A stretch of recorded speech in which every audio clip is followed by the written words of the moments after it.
18th. This is the weekly sales meeting for September 24th, 2023. My name is Chris Fleming. You can reach me at chris@cdmediaconsulting.com or go to our website at cdmediaconsulting.com. Today's topic is, why do we talk like that?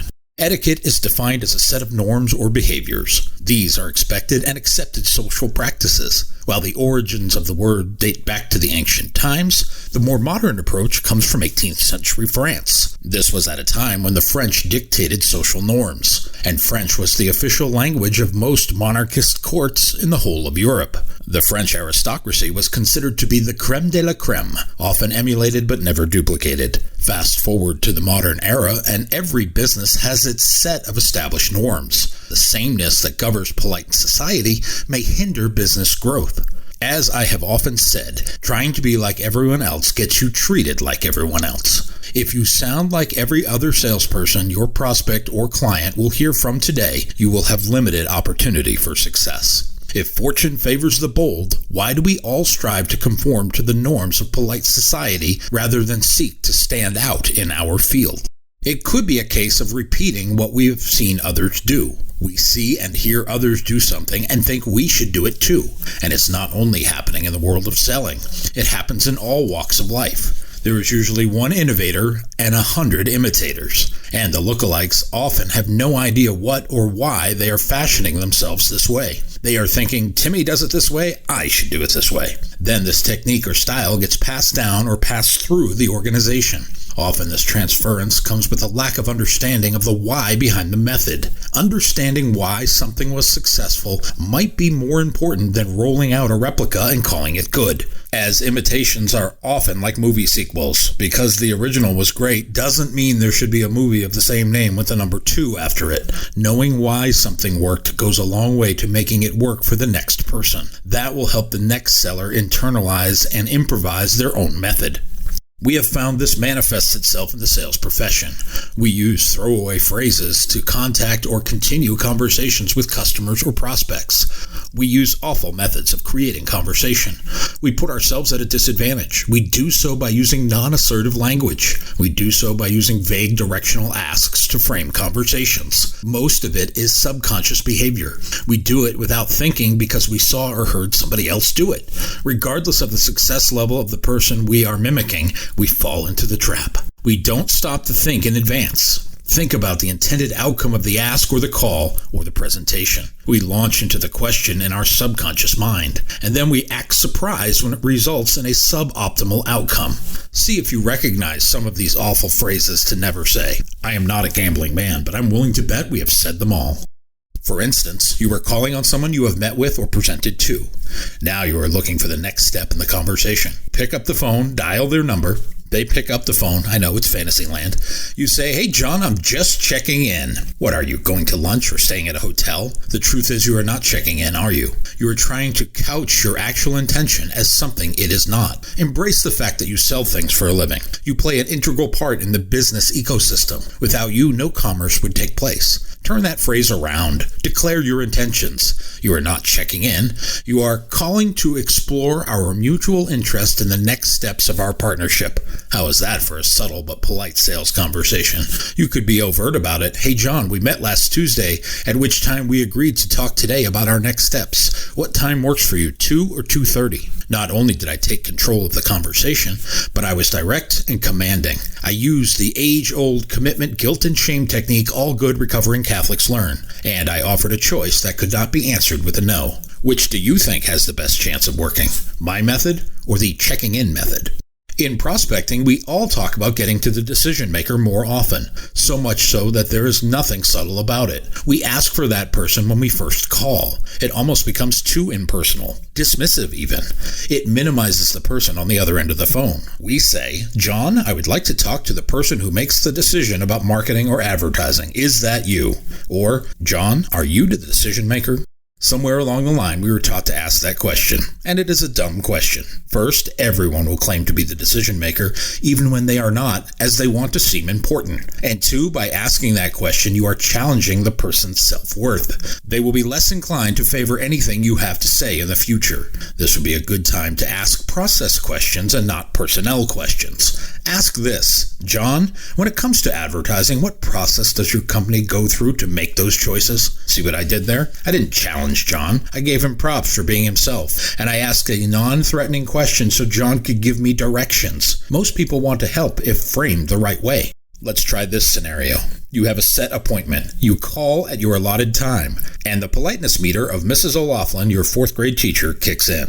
You say, John, I'm calling for our 2 o'clock. Is now still a good time? Think about what you want to have happen here. You book the appointment. They agreed to it. The accommodation was already made. They answered the phone. By asking this permission politeness-based question, you are indicating you are not a serious person, and it would be okay if you didn't keep your meeting time for today. It is a set appointment. They answered and you kept up your end of the bargain. Proceed as normal. Turn that politeness into permission to continue. John, for our 2 o'clock appointment, I will be judicious with our time. Today we will cover X, Y, and Z. All will take less than the 15 minutes we booked today. Let's get started. Notice my method. Prove I am serious. State the agenda. Manage expectations. Don't hesitate. Get started. Prepare for your command performance.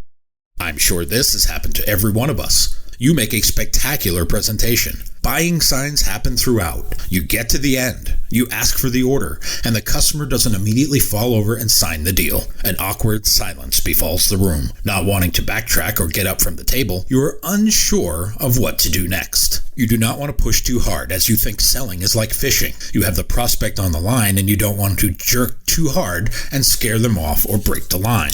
You do what you have seen others do before you. You make the mistake of speaking. And because you don't have a plan and didn't think through this scenario, you opt for a continuation. You give the customer an out by saying, I can see you're not ready to commit. How about I come back on Thursday and you can sign everything then? You see the blood go back into the face of your prospect. You're there, your prospect is there, and both know the intended outcome of the conversation. Don't blow it by giving them an out. If they need one, let them ask for it. Try not to speak. But if you can't help yourself, reiterate the high points and the urgency factor. Talk about the opportunity cost of delay. I will say, John, this is a win for everyone. We solve X problem. It is a long-term plan, and you can stop leaving X amount of dollars on the table each week. You can do what you like, but if I were you, I'm not waiting another day to realize this growth. In the course of discovery calls, we teach people to find out the pain points. In some courses, I have even seen the phrase, what keeps you up at night? And I've thought, wow, you got into the bedroom on the first conversation. That is bold. True, we want to find out what is the source of the pain. But overtly asking in the first conversation does not build relationships. People have to trust you before they will open up their conversational rights to you. One thing is for sure, they are not kept awake by thinking about how much of whatever you are selling they are going to buy from you. I can guarantee they are not thinking about you at all late at night. So spend some time asking appropriate questions to triangulate the pain. You are a doctor. Don't go from saying hello to the prostate exam in 3.2 seconds. Find out about all the ailments first before making the diagnosis. Ask about the business process. Ask about profit and margins. Ask about competitors and opportunities. Use good discovery call techniques and the pain will come to the surface. Besides, asking the customer what keeps them up at night may give you a false positive diagnosis. They may be experts in their field, but they are all novices at marketing their business. Don't cede the expert's position to anyone else. You are the expert. Act accordingly. This one always bothered me. You make a presentation. After the ask and in the course of negotiation, the customer asks for something that is somewhat out of the ordinary. The salesperson responds with, let me ask my manager. At that point, I would stop the conversation if you were selling to me. My grandfather would always tell me, never take a no from someone who is unauthorized to say yes. If you are a seller using this technique, stop it. You are only hurting yourself. If you are a manager teaching this technique, stop it. Empower your team to make field decisions. Give them the parameters to say both yes and no. Otherwise, me, as your customer, would no longer give that salesperson the time of day. They have indicated to me they are not the trusted advisor I need. They are not up the authority on buying and selling because they have to go check with someone else. I would rather deal with the someone else than a person who is not the final authority. When I am in that situation and I do need to check with someone else, I will buy myself some breathing room. I do it by saying, I had not considered that option. Let me think about it for a couple of hours and get back with you. Never relinquish the high ground.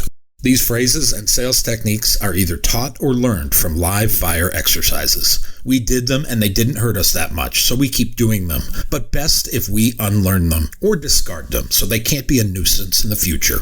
Better to understand the use of language as a skill and harness it to create the desired outcomes. We can do it with simplicity and eloquence. We can avoid pitfalls and cliched outcomes by planning in advance, and by understanding typical customer reactions to rote phrasing and delivery. Most of the overused cliches and actions in selling stem from being unprepared. We get lazy. We don't think about the intended outcome, only of the next words and not where those words would lead us. Plan your sales calls, including outcomes and contingencies. Practice calls and responses. Think about possible answers to basic and complex asks. Understand this move plus the 4 next moves down the line. The world gets more complicated every day, despite the rise in electronic communication. What has not gotten more complicated is human interaction. It is still simplistic despite the hundreds of ways we can overcomplicate it. Work to understand why you say what you say and why you ask what you ask. Know, with certainty, how the first question will lead to the second, third, and fourth. Plan for all outcomes. Know your responses to logical and inane questions. Be the authority. Hold the high ground. Don't cede control of the conversation to a non-expert in the field. Understand why you say what you say. Discard those phrases that seem like proper etiquette, but will blow up your calls with speed and urgency. Understand why we say what we say, and understand where it can lead us. My new book, 52 Weekly Sales Meetings, is now available on Amazon.com. If you like what you have heard here today, please consider ordering a copy or 2. You can always send one to a friend. Go to cdmediaconsulting.com right now and follow the instructions to order.